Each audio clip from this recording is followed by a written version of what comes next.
고위급 간부들이 탈북을 하였거나 나라에 죄를 지었을 때 그의 과거사에 기록된 내용들을 아예 존재하지 않았던 것처럼 처음부터 미장해버리는 것입니다.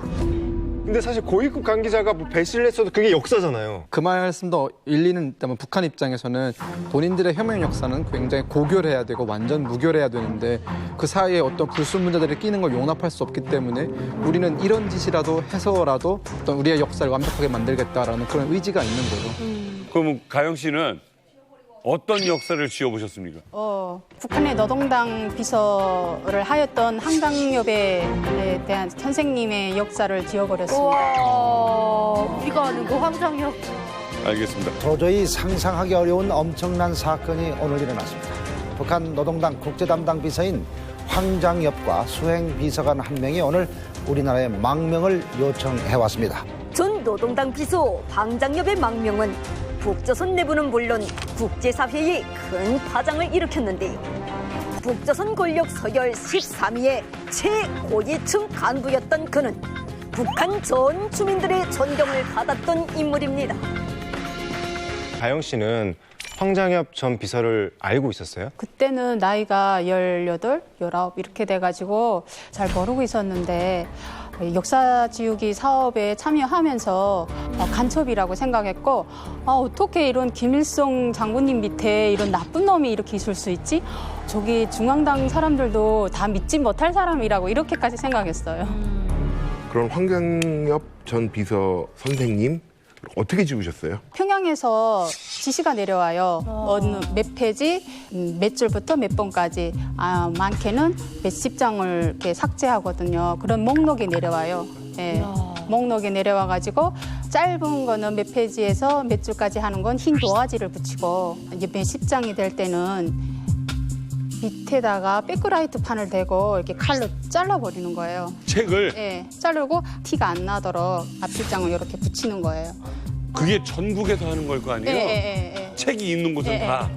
그러니까 이게 거의 이제 독서실 같은 곳, 책이 보관돼 있는 공공장소에 있는 거죠? 공공장소에 있고 개인 집에는 뭐 김일성 저작집부터 인민들 속에서 미래를 키우는 위대한 사람 뭐 이런 보통 책은 다 가지고 있어요. 그러니까 주민들 집마다 다 다니면서 개인 집에서 것도 검열을 그룹화 할 때는 그렇게 검열을 다녔고 그 사람들이 가지고 오게끔 했죠.出版물 보급소에. 제가 저 황장엽 비서 할 때 제가 농장 일할 때란 말입니다. 그때 저거 한창 저거 지우느라고 집집마다 다니면서 이런 사진들이 있는 거 다 걷어가서 그 사람들 모자이크해서 다시 얻어옵니다.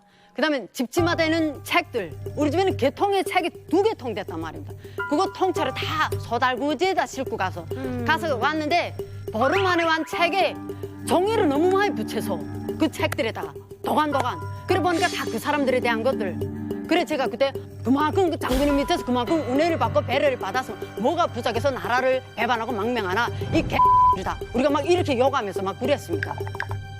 북한에서 이렇게 지워진 역사가 대체 얼마나 많은 거예요? 북한에서 역사 지우기는 50년대부터 있었어요. 50년대 첫 번째 역사 지우기 대상이 누군가? 박헌영, 이승엽. 그 다음엔 최창희, 윤봉우. 맞네. 그 다음에 이제 90년대 들어서면서 더 많아지는 거야, 점점점. 다 지우겠네요. 그래서 김정일이가 당 역사 박물관에 갔는데 거기에 이런 사진이 있어요. 이런 사진들이 쫙 있는데 처음에 어떻게 지우게 했는가 하면 사진에 까만 딱지를 붙였어요, 그냥. 근데 그게 80년대까지 오니까 펜독이 많아진 거야, 까만 딱지가. 어머, 어떡해. 이거 안 되겠다 해가지고 그다음엔 그 사진들을 다시 해가지고 안경을 씌워놨어요. 까만 딱지 다 떼고 다시. 안경을? 네, 집에 있는 사진들도 다 걷어다가 안경을 다 씌웠다가 그 안경도 또 너무 많아지는 거예요. 그래서 그거 다시 다 걷어가지고 사람을 다른 사람으로. 저기 뭐지? 다른 사람으로 지금은 그렇게 돼 있어요. 장성택도 역사에서 지워졌나요? 지워졌죠.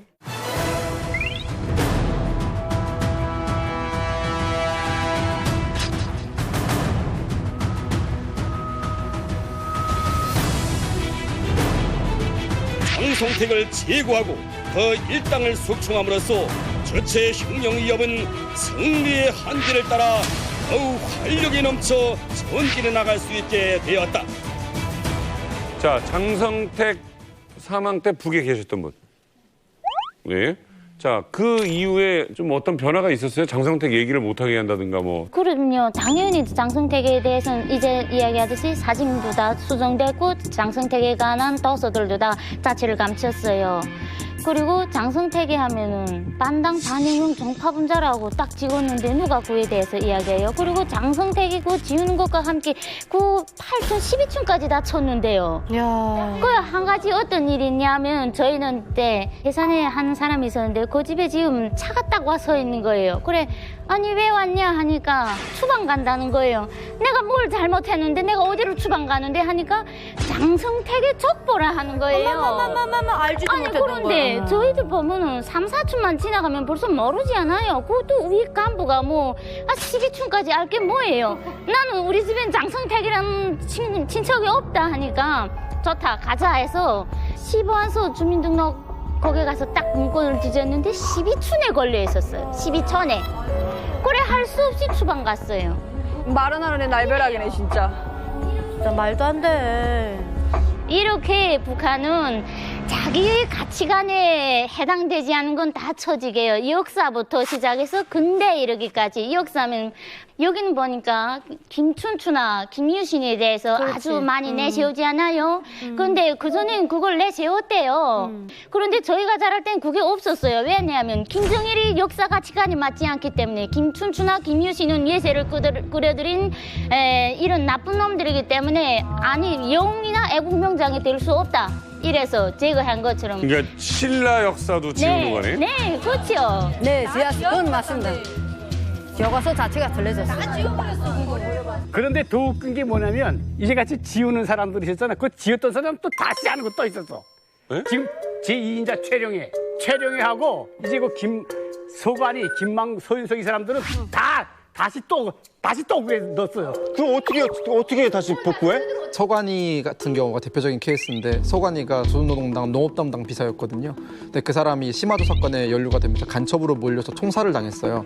근데 3년 뒤에 다시 모든 문제가 해결되면서 지위가 복권됐거든요. 아, 죽고 그러니까 나서? 저희 할아버지네 집에 가면은 서관이랑 같이 찍은 사진이 있어요. 근데 다 와가지고 서관이 사진에 이렇게 검은색으로 칠해놨었거든요. 근데 3년 지나서 다시 와가지고 그거를 일일이 다 팠어요. 다시 검은색을.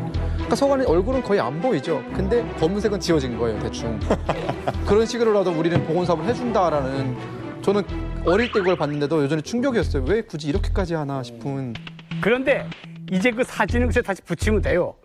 바로 이 다시 복직된 사람들이 그때 몇만 명이어서 심화도 사건 때 가장 문제가 뭐인가? 복직된 사람들 본래 직장과 본래 집을 찾아줘라. 이렇게 말씀이 내려왔어요. 글쎄 본래 직장은 지배인 하던 사람 새로 한 사람 너 딴 데 가 하고 다시 앉혀놓으면 돼. 집은 이제 집 찾아주자니까 또 복잡해요. 그거 팔아먹은 것도 있고 뭐 또 그거 다 찾아줘. 가장 큰 문제가 뭔가? 아내와 남편. 이게 다시 원칙일까요? 이혼한 사람도 있어요. 북한에는 이제 합의 이혼 이런 거보다도 국가 이혼이라는 게 있어요. 강제 이혼을 시켜? 정식 이혼 명칭은 국가 이혼이요. 자동 이혼이고 혹시 그러니까 그게 이혼이 다 자동으로 됐단 말이에요. 그러니까 남편이 저기 가면 우리 애들도 다 통제구역 같이 왔어. 아내는 자동 이혼돼서 안 따라가 감옥에 안 와. 통제구역에 안 와. 그냥 살았어요. 이혼되면 평양에서 그냥 살아요. 그러다가 복직돼서 다시 그 집에 왔어. 엄마가 왔어. 아이들이 우리가 아버지랑 같이 저 통제구역 가서 굶어 죽을 뻔할 때 엄마는 몇 년 동안 뭘 했나? 과연 저 여자를 우리 엄마로 받아들일 수 있느냐? 뭐 이렇게 됐어. 뭘 받아들여 엄마인데. 반대로 아내가 여자가 다 끌려가고 남자는 이제 떨어지니까 아이들도 안 갔단 말이에요. 아유. 네, 그러니까 다시 복직돼 왔는데 여자는 하나고 이 짝은 다수야. 그러니까 이런 집은 또 갖춰지기가 좀 쉬웠는데 이게 뭔 사건이에요? 이게 영성 사건이에요. 일명 심화도 사건이고 영성 사건인데 야 그때 되게 웃겼어 완전.